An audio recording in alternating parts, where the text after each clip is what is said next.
सिंध की ज़मीनों को जरखेज़ करके सूबे में मुआशी सूरत हाल को बेहतर करने वाले इदारे महकमा आपाशी, जो अंग्रेज़ हुक्मरानों का मुल्क के लिए तोहफा था, इस महकमा आपाशी में 15 सालों में 1500 अरब रुपए से ज़ायद रकम खर्च हो चुकी है।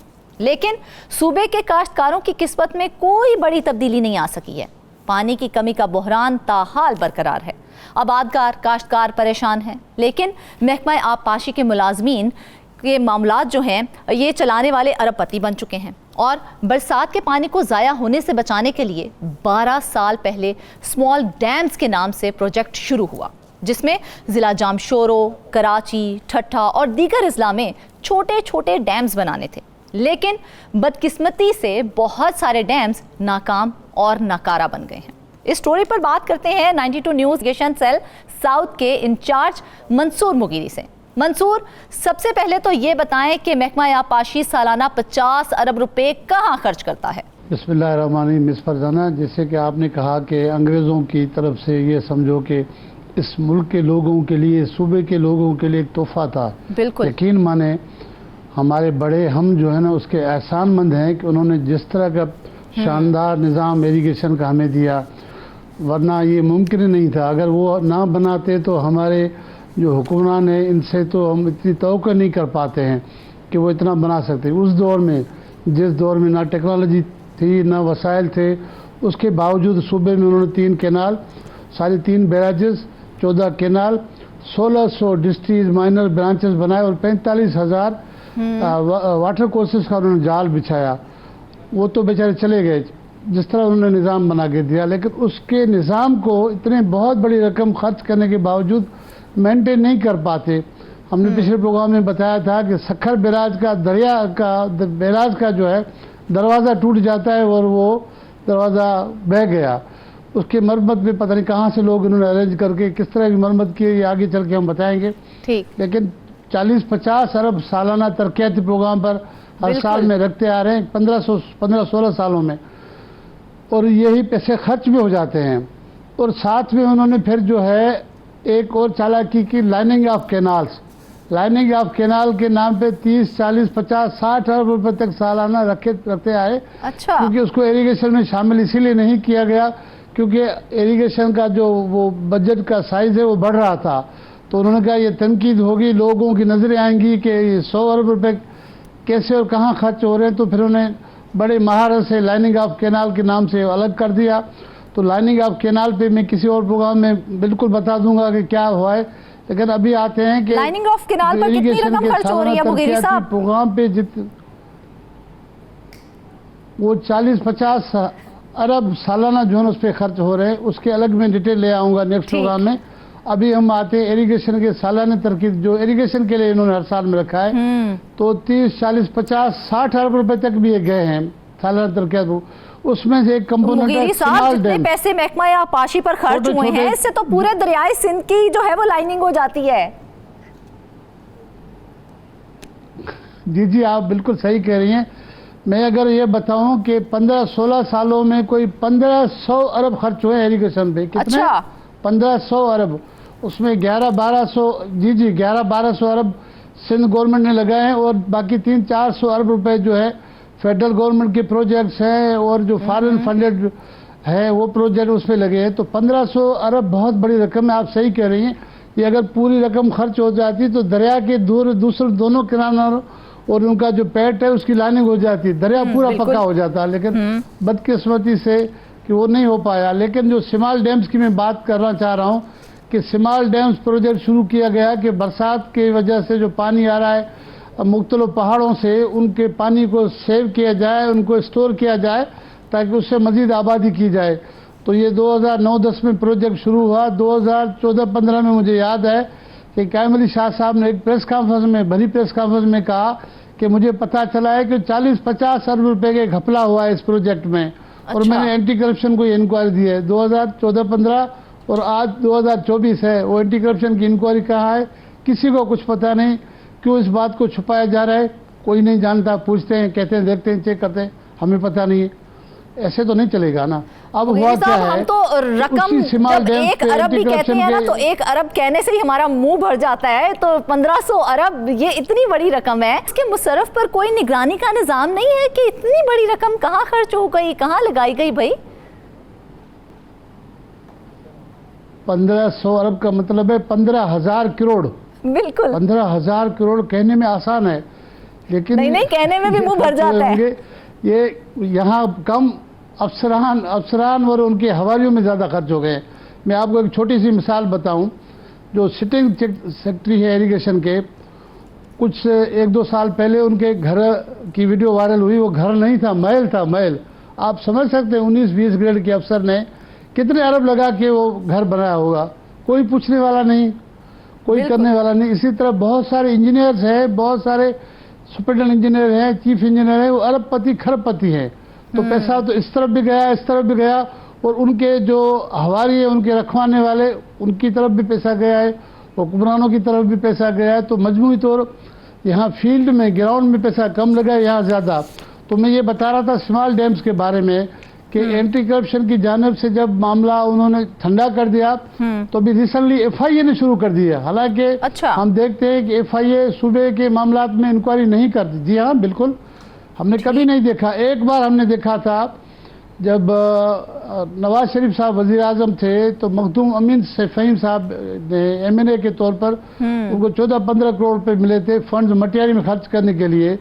तो वो उनको पता चला है कि ये करप्शन के नज़र हो गया। तो वहाँ अच्छा। नवाज शरीफ साहब ने FIA को कहा था कि आप जाएं मटियारी में चेक करें। तो मुझे याद आ रहा है, यहाँ पर सिंध में डायरेक्टर थे नजब कुली मिर्जा साहब, पुलिस ऑफिसर।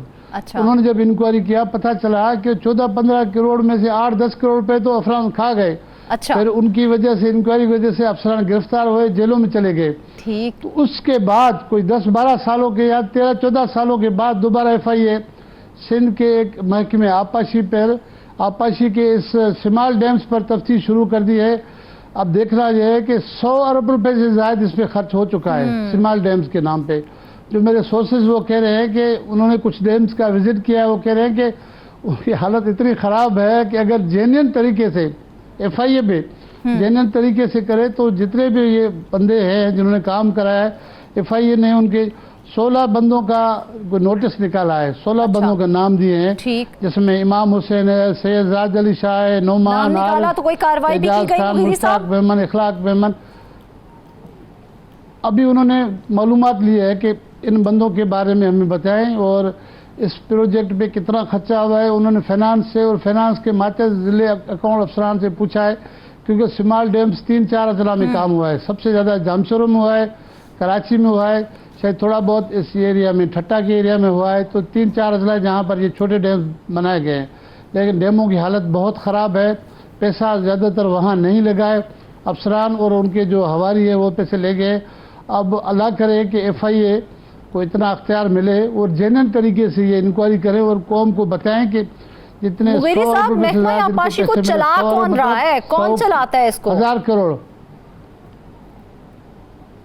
सच्ची बात यह है कि इसके हमने 12-13 सालों में देखे, 14-15 साल हो गए ना पीपल्स पार्टी की हुकूमत को कायम हुए, तो 4-5 वजीर हमने देखे हैं। वजीर एक होता है लेकिन उसकी डोरियां चलाने वाला पीछे कोई और होता है। अच्छा। जिसको मशहूर है सिंध में हाजी साहब, वो हाजी साहब इसकी डोरियां चलाते हैं। ठीक है। वो अपनी मर्जी से, सारे अफसरान भी वो अपनी मर्जी से रखते हैं, जो नीचे वाले खास तौर पर। बीच में 1-2 अच्छे सेक्रेटरी भी लगे हैं। जमाल मुस्तफा सैयद का नाम जो है, उसके क्रेडिबिलिटी पे कोई उंगली नहीं उठा सकता है, वो भी लगा, लेकिन बेचारा भाग गया। साहब, आपने कहा अफसरान अपनी मर्जियां करते हैं, क्या अफसरान वजीर आपाशी की बात भी नहीं सुनते हैं? देखिए, बहुत कम। वजीर आपाशी जो जिसको बनाया जाता है उसको कहा जाता है कि आपका फंक्शन यहाँ तक, इससे आगे नहीं जाएंगे।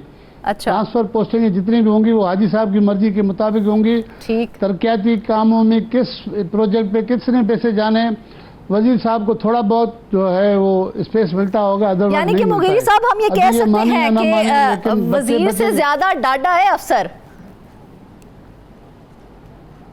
अफसर, जी हाँ भाई, उनकी बड़ी बात है यार। एक अफसर जो है वो अरबपति है।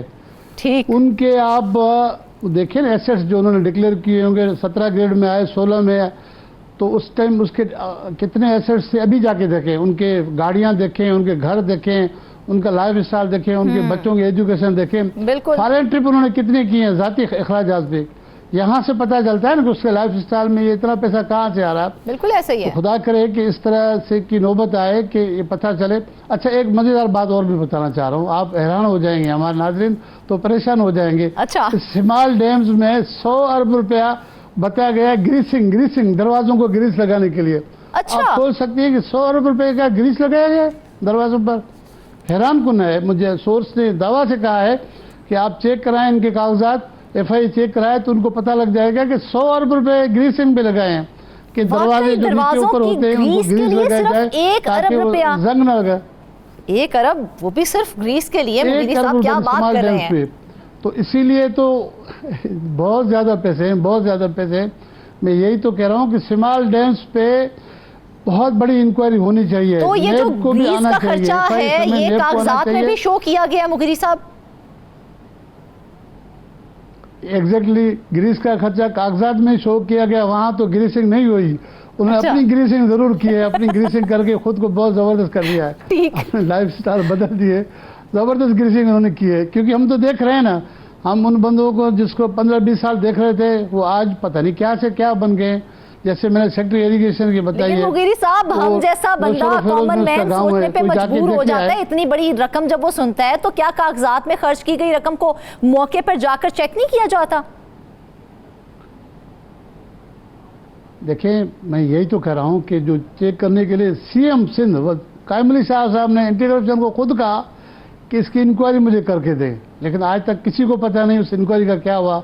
होना तो यही चाहिए कि एंटी करप्शन महकमा खुद जाके प्रेस कॉन्फ्रेंस के जरिए बता दे कि वज़ीर आला साहब ने हमें ये टास्क दिया था, हमने ये इंक्वायरी की है, हाँ इतना खर्च हुआ है या इतना खर्च नहीं हुआ है। जो बात वज़ीर आला साहब के सामने आई है सही है या दुरुस्त है, उनको खुद को बताना चाहिए। छुपाने की क्या जरूरत है? मुगीरी साहब, इतनी करप्शन हो रही है, क्या कोई महकमा उस पर हरकत नहीं कर रहा है? करप्शन वाले बेचारे कुछ नहीं करेंगे।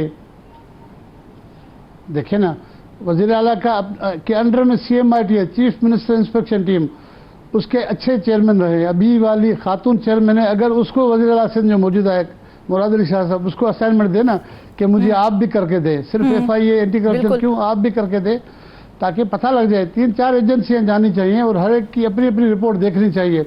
इवन इनको चाहिए, सिंध गवर्नमेंट को खुद को चाहिए कि मीडिया के अच्छे लोगों की एक टीम बनाए, उनको विजिट कराएं शिमाल डैम्स पे। भाई इतना पैसा 100 अरब रुपए, मतलब है कि 1000 करोड़ रुपए लगे। आप देखिए, हमने ये लगाया, ये बनाया, इससे ये फायदा हो रहा है, इतना पानी स्टोरेज हो रहा है, इतनी जमीनें काश्त हो गई हैं, इतने फसल आ गए हैं, लोगों के मुआशी जिंदगी पे इतना फर्क पड़ा है, उसका कुछ नहीं है। इस शिमाल डैम्स के अलावा 2 डिवीजन और मुझे उसके कागजात लगे। एक है घोटकी में अपना मीरपुर डिवीजन, वहाँ के लिए सोर्सेज ने कागजात भी दिखाए हैं कि कोई मनपसंद कंपनीज के जरिए उन्होंने अर्थवर्क का काम किया है मुख्तलिफ छोटी छोटी ब्रांचेज और शाखों में, कि यहाँ पर जो पक्का करने के लिए अर्थवर्क दिखाते हैं, मट्टी भी डालते हैं और पिचिंग भी। 1 अरब वाला प्रोजेक्ट उसको 1 अरब 25 करोड़ रुपए तक ले गए, लेकिन कोई मुश्किल से 30 से 40 करोड़ लगे हैं उसमें भी, 60-70 करोड़ रुपए उसमें खा गए हैं। आप सोच सकते हैं कि घोटकी के एक डिवीजन में।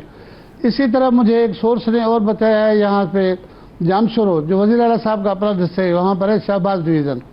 शहबाज डिवीज़न में भी कोई 1.5-2 अरब रुपए खर्च हुए, लेकिन उसमें आप हैरान हो जाएंगे कि 4000 कंटीजेंसी स्टाफ भर्ती गया है। कितने? 4000। लेकिन मुगीरी साहब, हमारी इत्तलात में ये बात भी सामने आई है, इतनी करप्शन सामने आने के बावजूद भी एंटी करप्शन को तहकीकात के लिए रोक दिया गया है। क्यों रोका गया है? देखिए, मैं यही तो कह रहा हूँ कि जो ये इतने ताकतवर लोग हैं, इनकी पहुंच इतनी दूर तक है कि एंटी करप्शन को एक फ़ोन आ जाएगा, क्या करेंगे? देखिए, आपने सूबे में करप्शन को रोकने के लिए ये इदारा बनाया है ना, इसकी क्रेडिबिलिटी पे कितने सालों से उंगलियां उठ रहे हैं। तो आप इनको आज़ाद छोड़ दें ना, इंडिपेंडेंट कर दें ताकि वो काम करके दिखाएं। अब एंटी करप्शन वालों को इतना स्पेस है कि वो क्लर्क को पकड़ते हैं, किसी छोटे मुख्तियारकार को पकड़ते हैं, मुख्तियारकार तो बड़ी चीज़ हो गया आजकल, कोई पटवारी को पकड़ते हैं, और इस तरह के छोटे मोटे कोई एजुकेशन अफसर पकड़ते हैं जिसके इतने कांटे नहीं होते हैं। तो मुझे कोई बड़ा नाम क्यों इनको दिखाई नहीं देता? वो नफसरान के ऐशो आराम, उनका लाइफस्टाइल क्यों दिखाई नहीं देता? क्या उनकी तनख्वाहें इतनी है कि वो अरबों के अंदर जो है वो अपने अखराजात करें? सवाल ही पैदा नहीं होता। आप देखें ना कि 17 से लेकर 20 ग्रेड तक क्या तनख्वाह होगी। 17 में जो सीनियर होगा लाख सवा लाख होगा, जो इंजीनियर है 18 ग्रेड की उसकी ज़्यादा से ज़्यादा भी 1.5 लाख से ज़्यादा नहीं होनी चाहिए। वो 1.5 लाख तनख्वाह वाला इंजीनियर जो है करोड़ों के घर में है, उसके डिफेंस कराची में, हैदराबाद में, बिल्कुल ऐसा ही है। अपने गांव में बड़े बड़े बंगले हैं, महलनुमा बंगले। जैसे मैंने बताया ना, सेक्रेटरी साहब ने नौशेरो फेरोज में एक छोटा सा गांव में महल बनाया है, कोई 1.5-2 अरब रुपए का। उस पर सबसे पहले तफ्तीश होनी चाहिए कि पैसे कहाँ से आए। जब नौकरी में वो आया था तो उसके पास कितने पैसे थे, एसेट कितने डिक्लेयर किए थे, अब कहाँ से आए। यहाँ से आप शुरू नहीं करते। जहाँ से बीमारी है, बीमारी को आप जड़ से पकड़ते नहीं, बीमारी के ऊपर आप जो है ना वो ग्रीसिंग कर देते हैं या बटरिंग कर देते हैं, तो कहाँ से पता लगेगा। बिल्कुल, हमने नाम करना होता है। ये देखें जी, हमने छोटा मोटा बंदा पकड़ लिया है, हमने ये तहकीकात की और कार्रवाई भी हो गई है, उस बेचारे को नौकरी से निकाल देते हैं जिसका कोई लेना देना भी नहीं होता। देखिए, मैं कहता हूँ खुदा करे, अल्लाह करे कि इनको होश आए कि ये इनको कहें, अफसरान को, सबको कह दें कि भाई बहुत हो गया, आप लोगों ने इतना खाया, यहाँ तक भर गए, अब बस करो, खुदा के वास्ते बस करो, कुछ मुल्क का भी बन लेने हमें दे दो। 15-16 साल बहुत ज्यादा होते हैं।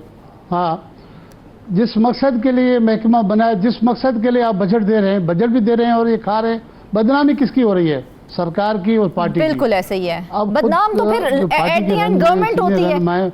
उनको अब नोटिस लेना चाहिए। ऐसा ही है, मजे तो बहुत ज़्यादा अफसरान कर रहे हैं, उनकी जो हवारी हैं वो कर रहे हैं। बदनामी गवर्नमेंट की, बदनामी पार्टी की, ये दोनों बदनामियाँ बहुत ख़राब हैं। इनसे अब इनको छुटकारा लेना चाहिए, इनको ओपन मैसेज देना चाहिए कि बहुत हो गया, इनफ इज़ इनफ, अब हमें काम चाहिए। मुगेरी साहब, एंटी करप्शन को तो रोक दिया गया है, अब तहकीकात करेगा कौन? ये जिम्मेदारी कौन लेगा? अब मुझे खौफ ये भी है, हो सकता है कि FIA के ऊपर से भी FIA को कहा ना जाए कि भाई इतने तक काम करना, इतना ज़्यादा नहीं करना। अगर क्योंकि नजम मिजाज जैसा अफसर तो अभी सिंध में है भी नहीं जो FIA को लीड करे, या FIA का ऊपर लेवल तक ना। तो मैं बशीर मेमन जैसा DG देख रहा हूँ कि वो किसी के ना सुने। FIA का अपना निज़ाम भी काफ़ी कमज़ोर है, लेकिन फिर भी FIA, मुझे यकीन है कि एंटी करप्शन से, दीगर इदारों से अच्छा करके देगी। लेकिन नेब को भी चाहिए। इन्होंने बदकिस्मती से नेब के इतने तरामीम लेके आए कि नेब वाले भी खामोश बैठे हैं।